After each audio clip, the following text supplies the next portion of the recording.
На рубеже 60-х и 70-х годов 20 века в Соединенных Штатах как еще никогда до этого остро назрел вопрос о безопасности автомобильного транспорта.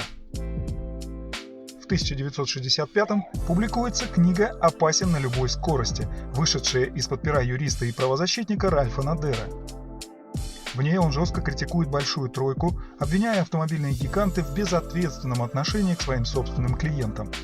Например, по мнению Надера, Chevrolet Corvair, вошедший в историю как автомобиль, склонный к потере управляемости и опрокидыванию при прохождении поворотов на большой скорости, оказался таким по вине инженеров General Motors, неправильно его спроектировавших. А у Ford и Chrysler были серьезные недостатки в системе контроля качества. При этом, помимо обвинений, он также выдвигал свои собственные предложения, как повысить качество изготовления легковых автомобилей и сделать их конструктивно безопасными. Интересно, что поначалу автору было трудно найти для своей книги издателя, ведь в ней, на первый взгляд, не было ничего удивительного. В конце концов, он остановил выбор на небольшом, малоизвестном издательстве, которое даже не располагало особыми средствами для необходимой рекламы книги. В итоге публикация запустила цепочку событий, приведших к тому, что компании GM был нанесен сильнейший удар. Было подано более сотни исков к автопроизводителю, в которых требовалось возмещение ущерба на общую сумму свыше $40 миллионов. Запаниковав, боссы GM наняли частных детективов с целью дискредитировать автора книги.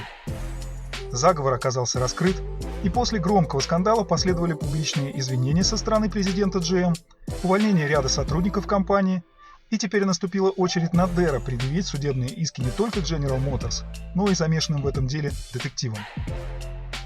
В итоге Надер выиграл дело, получив возмещение за моральный ущерб в размере $425 тысяч. Репутация американского автомобилестроения пошатнулась, позволив японским производителям активно вступить в фазу завоевания рынка.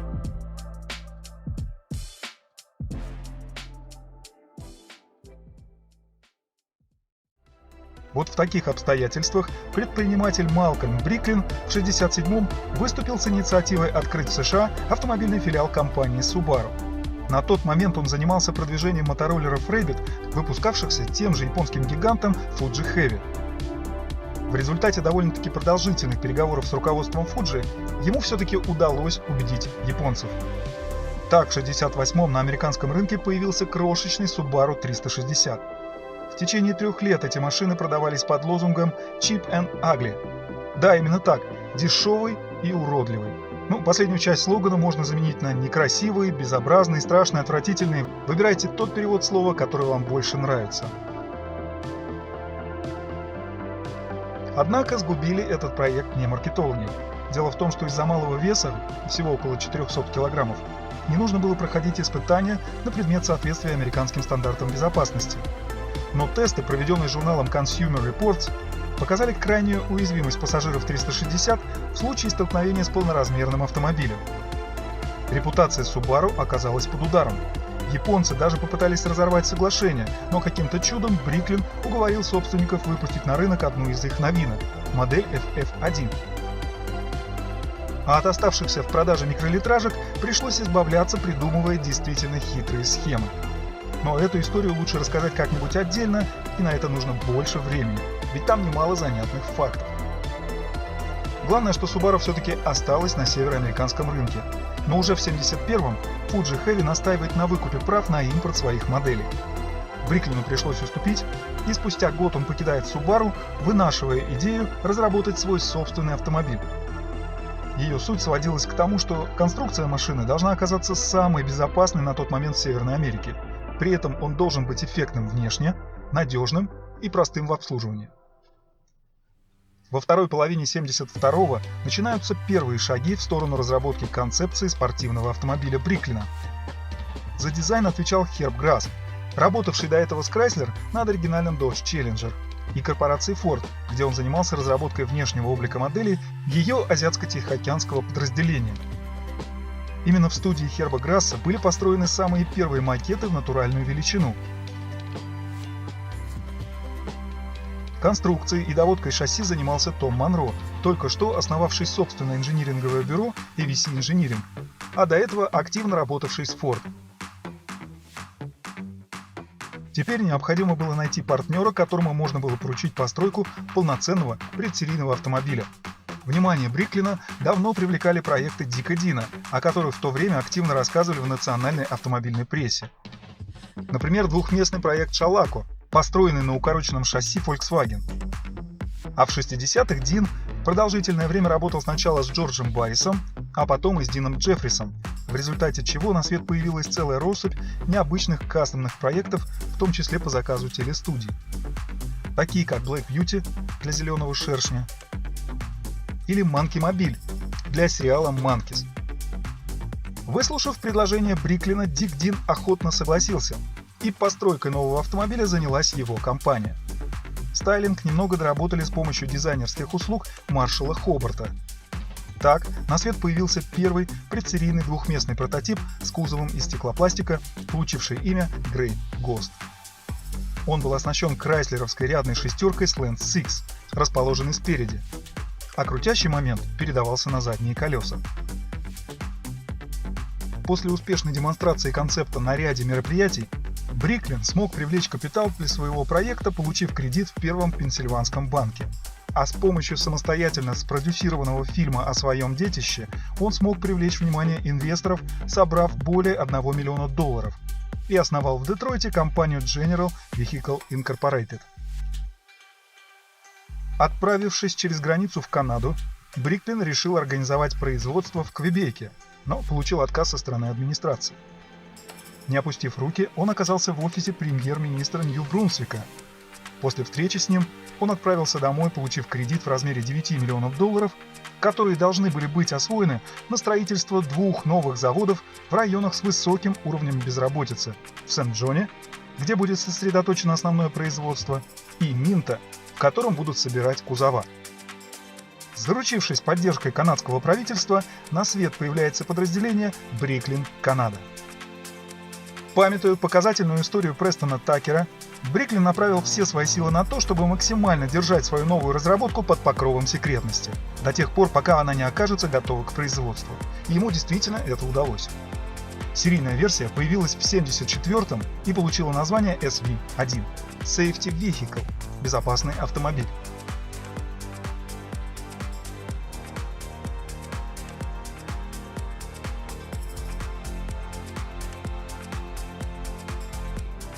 Новинка была представлена на большой вечеринке в Лас-Вегасе, где присутствовали звезды кино, автогонщики и прочие знаменитости.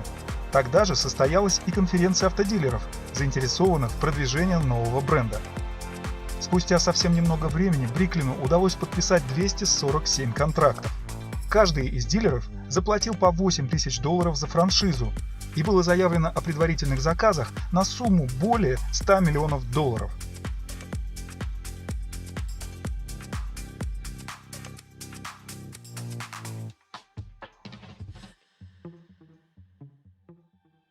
Конструкция SV1 была построена вокруг идеи революционно новых функций безопасности.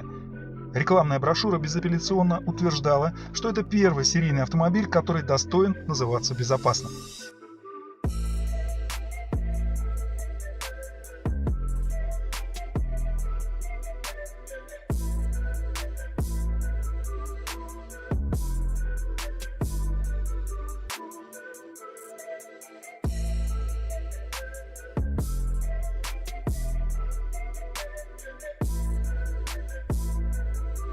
В основе лежал прочный трубчатый каркас, и толстые передние стойки, несколько ограничивающие обзор, были обусловлены именно этим фактором.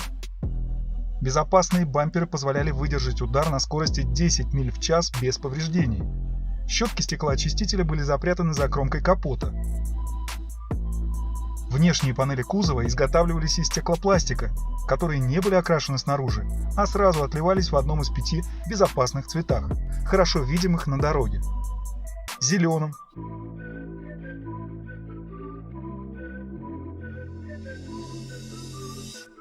белым, красным, оранжевым и коричневым. Отличительной особенностью такой технологии оказалось беспроблемное устранение любых царапин или деформаций кузовных панелей собственными силами. При этом нижняя половина кузова всегда была окрашена в черный цвет с целью обеспечить более легкий и стремительный внешний облик. Немного отличаясь в деталях, концепция прототипа сохранилась. При этом Бриклин настоял, чтобы на серийных автомобилях при любом раскладе остались двери типа крыло чайки. Их фишка была в том, что они имели электрогидравлический привод и закрывались от нажатия кнопки. Но крайслеровскую рядную шестерку пришлось заменить на V-образную восьмерку AMC Hornet объемом 5,9 литра. К сожалению, несмотря на мощность 220 лошадиных сил, яркими характеристиками она похвастать не могла. Зато на выбор покупателям предлагалась не только автоматическая, но и механическая коробка передач Borg-Warner T10. Но она, как выяснилось, не особо пользовалась спросом. В первый год было построено 772 единицы, из которых только 137 были с механикой. Учтя ошибки, для 1975 года в качестве силового агрегата была выбрана V-образная восьмерка Ford Windsor объемом 5,7 литра. Шла она исключительно в паре с фордовским трехступенчатым автоматом. Несмотря на то, что мощность оказалась меньше и теперь составляла 175 сил, динамические характеристики оказались гораздо интереснее, чем у автомобилей с двигателем AMC. В этом году удалось построить уже более 2000 единиц. Казалось, что успех неизбежен. Бриклин даже успел сделать заявление в прессе, что работает над новыми идеями для последующих версий, включая антиблокировочные тормоза и камеры, установленные снаружи для улучшения видимости.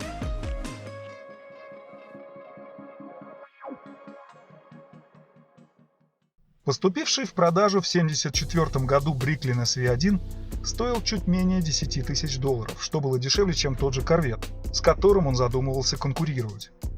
Однако его рыночная цена не покрывала даже половину себестоимости каждого экземпляра. К тому же проект столкнулся с рядом проблем, неизбежно приведших к краху. Во-первых, это использование рабочей силы, состоящей в основном из шахтеров и лесорубов. Для создания такого достаточно сложного продукта, как автомобиль, уровень профпригодности новоиспеченных сотрудников заводов оказался недостаточным, что неизбежно приводило к задержкам и производственным проблемам. Вместо запланированных к постройке сотням тысяч единиц после 4-го года производства, за половину этого срока удалось собрать менее 3000 штук.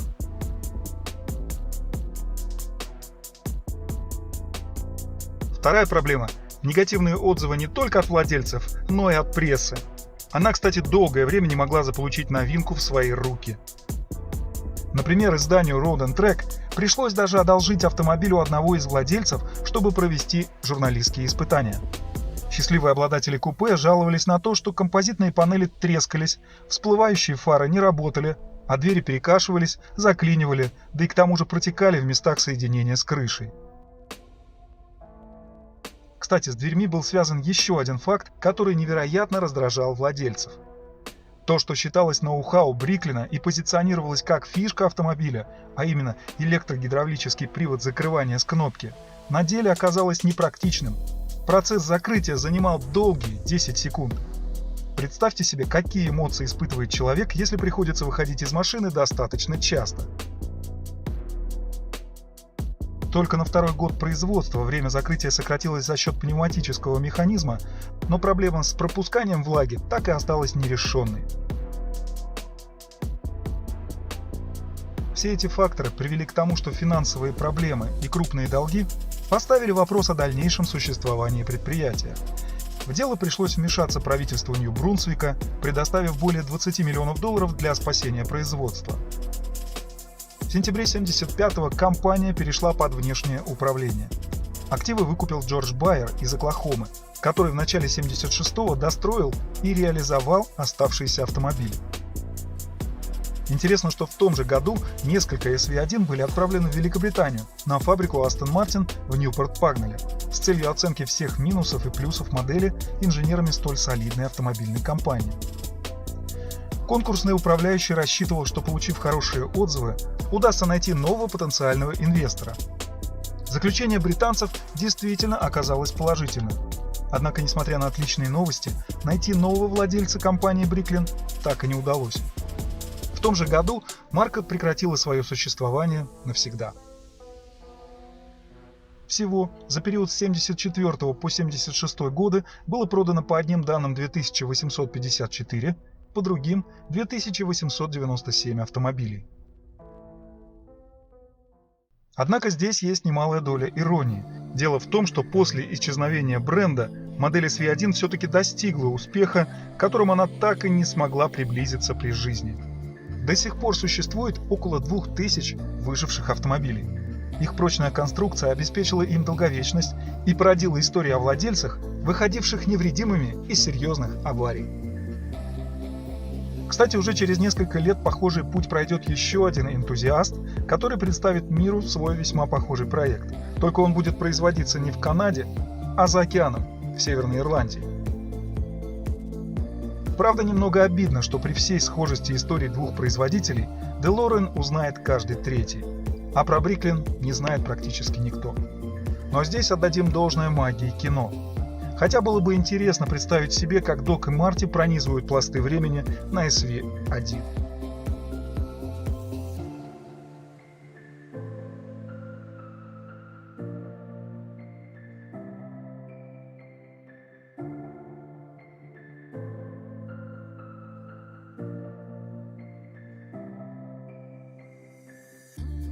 Что же касается судьбы Малкольма Бриклина, то после провала с самым безопасным автомобилем современности сначала он пытался продвигать компактный роторный двигатель Фрэнка Тернера, но после очередной неудачи снова занялся импортом необычных автомобилей.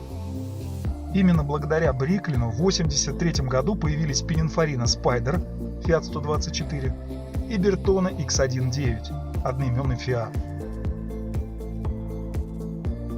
А с 1985 года он начал поставлять в Северную Америку максимально дешевые югославские компакты «Юга».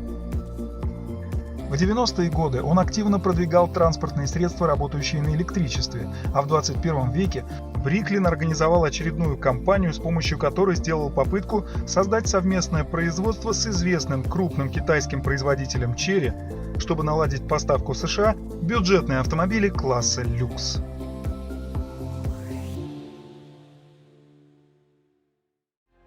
Поводом вспомнить марку Bricklin стал вот этот более поздний экземпляр с двигателем Ford Windsor.